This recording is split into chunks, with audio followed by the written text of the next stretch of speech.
अगर आप भी चाहते हैं बिट्टू मलंगिया एंटरटेनमेंट का ऑडियो वीडियो सबसे पहले आप तक पहुंचे, तो लाल बटन को दबाकर चैनल को सब्सक्राइब करें और बेल आइकन दबाना ना भूलें।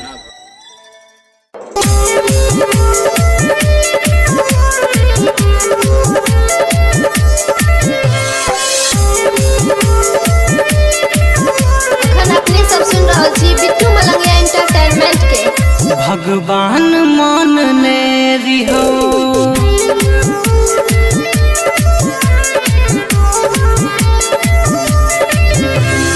भगवान मान ने रिहो तोरा हम गे जान, पल भर में दिल तोड़ दिली बन कायान जान, पल भर में दिल तोड़ दिली बन कायान जान।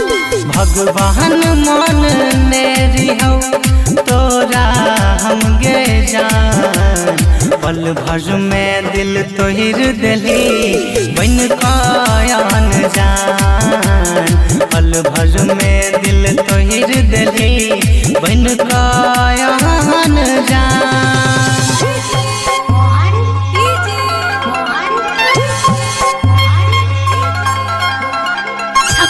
सब सुन रहा छी मलंगिया रिकॉर्डिंग स्टूडियो के शानदार प्रस्तुति।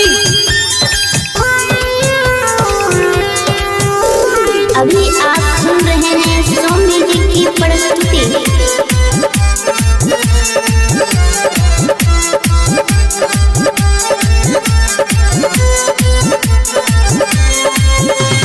किस्मत में नहीं छलही लिखल रानी आगे, पागल कहे छो तोरा चलते हमारा दुनिया गे।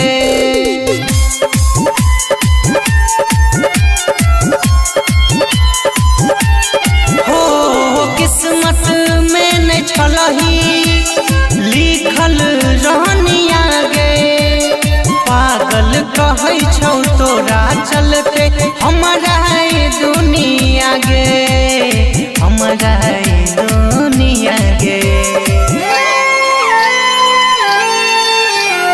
विश्वास कईने रिहो, विश्वास कईने रिहो, कईने रिहो हम गुमान, पल भर में दिल तोड़ दिली बन कायान जान, पल भर में दिल तोड़ दिली बन कायान जान।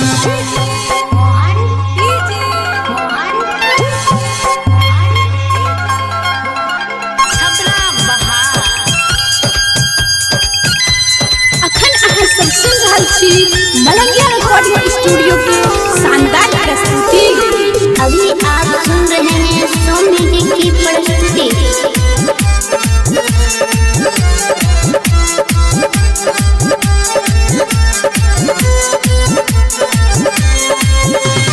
जिंदगी में आयल छलही बन का हवा के झोंका, पैदल लही गजदारी रानी दई दिलही हमरा धोखा।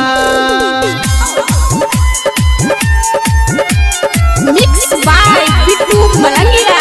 हे जिंदगी में आयल छलही बन के हवा के झोंका, पैदल लही गजदारी रनिया दई दिलही हमरा धोखा, दई दिलही हमरा धोखा।